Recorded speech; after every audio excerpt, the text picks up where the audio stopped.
Hello everyone, this is Artemis and welcome back to our channel. So for today's video, we're gonna create one of the most beautiful scenes in Studio Ghibli films, particularly from the Spirited Away film, The Flower Garden of Yubaba. So this video, I'm gonna show you the step-by-step process on creating this delicate very beautiful piece in time with spring. As you can see, I am putting masking tape to the watercolor pad from Himi. Masking tape will ensure that there will be a clean margin after we paint and no guache paints will go through the margin.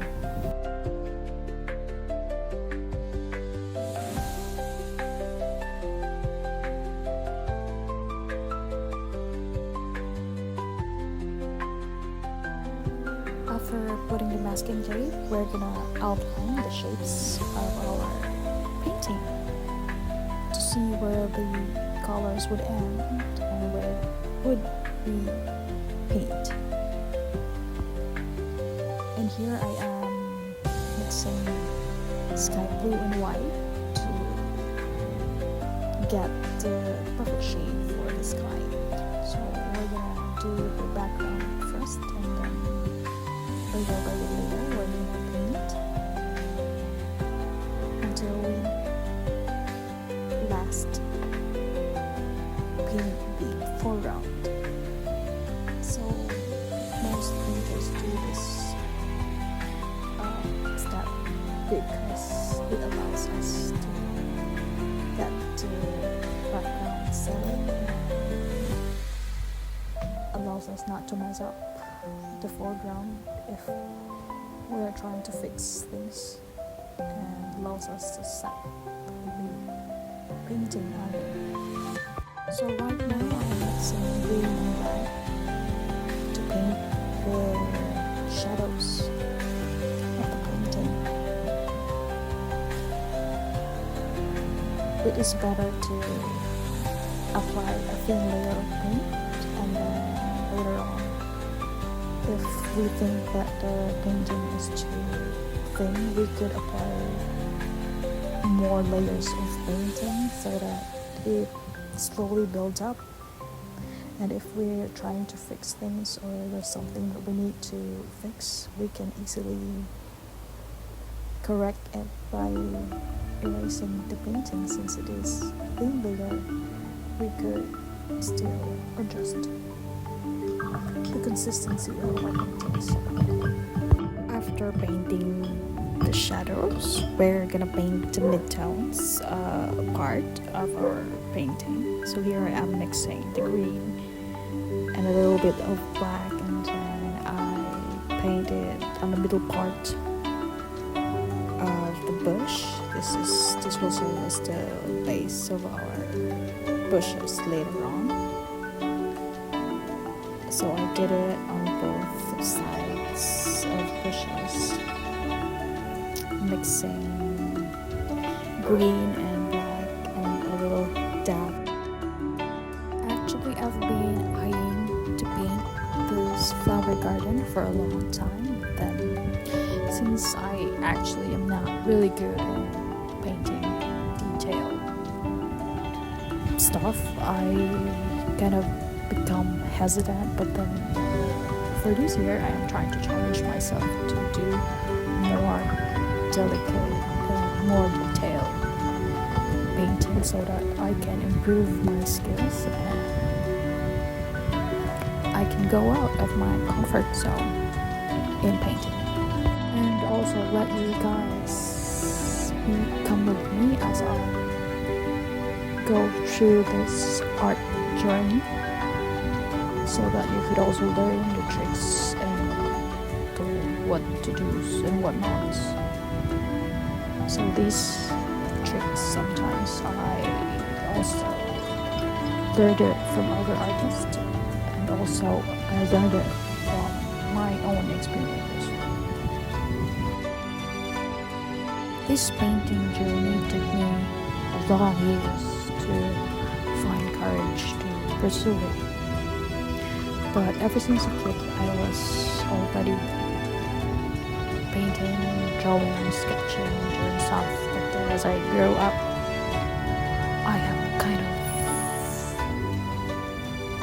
I have a low self-esteem, but I felt like I am not good in this. It just happened that after I graduated college, when I am unemployed and stuck, I decided to take painting another shot. And then one day, after a lot of doubts, hesitations, and fears, I finally opened an account and started posting my content. Being the art journey is actually not easy, since you get a lot of discouragement from having low engagements, low likes, but then our worth as an artist does not depend on these engagement, but depends on our courage to continue, regardless whether we have a lot of likers and followers. Anyways, painting, it could be also a stress reliever. So I don't really do this because I wanted to have a lot of followers, but also I do this because this is my passion. But then I would be honest that we all wanted to have high engagement so that more people could see our work and we could somehow make this as also our extra income, so that we could support this passion, because honestly it's really expensive to maintain this kind of lifestyle.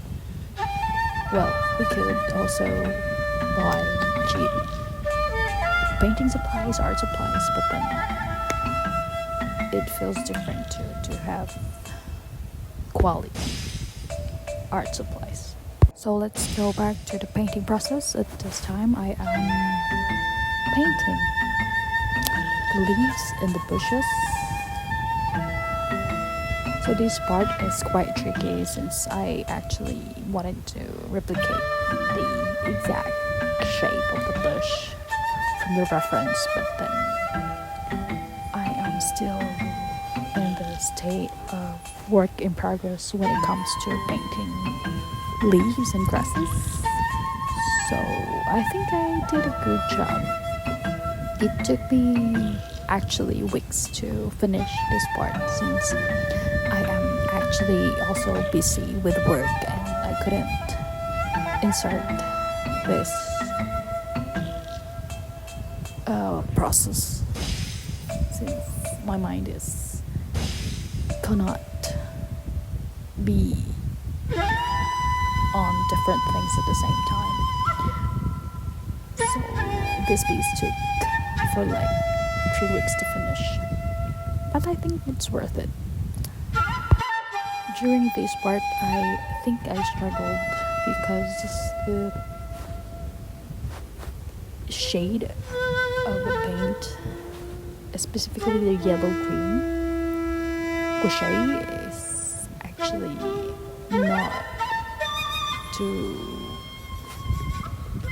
thick enough that it somehow only leaves a thin layer of paint on the canvas, even though I have already mixed a thick amount of painting. So here I am painting the flowers. Actually, this is one of the tricky things with gouache, because when you paint it, it leaves this bright vibrant colors of paint, but then as the paint dries, it somehow absorbs and it leaves a subtle color different from its color when it is still wet. So this is one of the struggles I also have during painting of this piece, because I think what plays the most here is that I did not use an underpainting. So I'm trying to think in this moment, what if I use an underpainting, would it create a different result? Because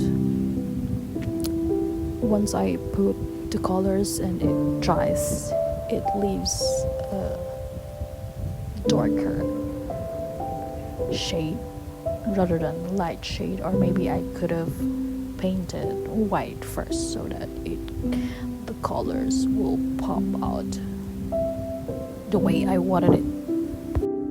In your art journey, it actually does not automatically mean when you made a good piece that you're already a good artist. We cannot actually escape the moments that our skills can be tested.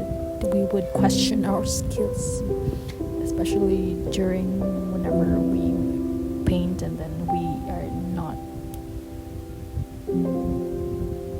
going through the results that we wanted. However, it is part of the process. There are really times that we will F up, and that's okay.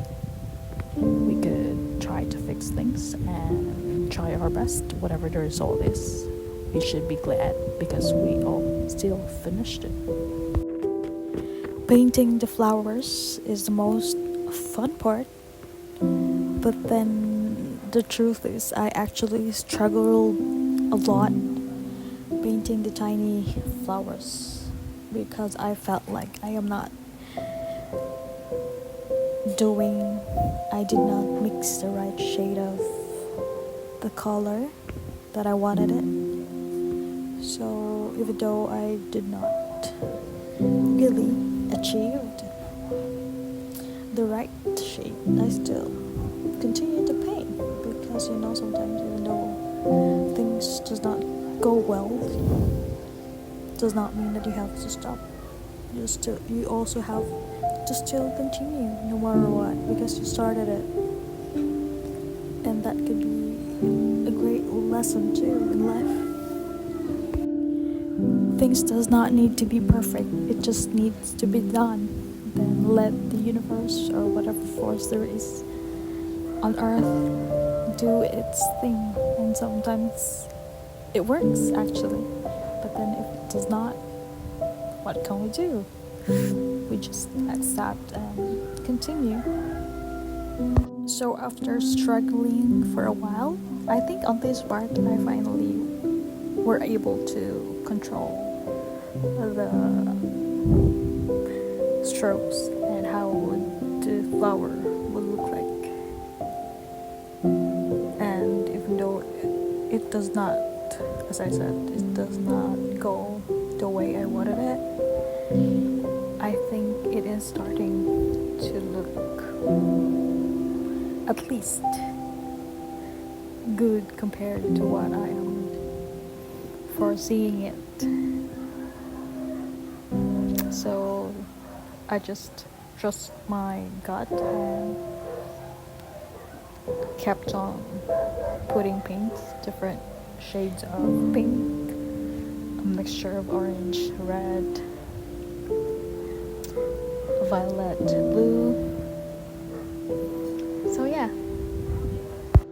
So on this part, I am painting the highlights, aka the brighter and lighter shade of the flowers.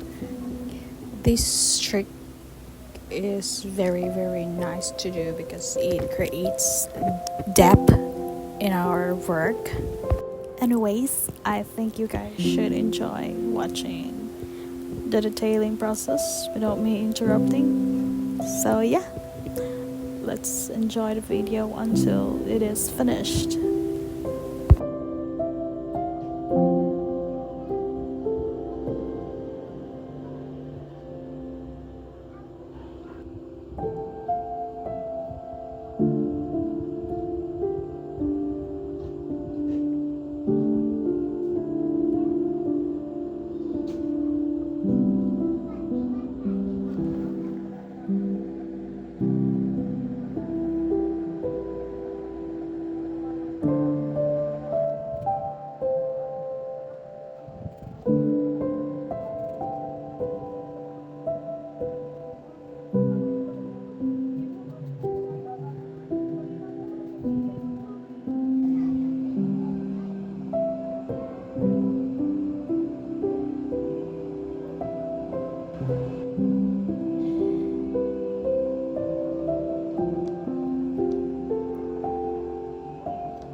Voila!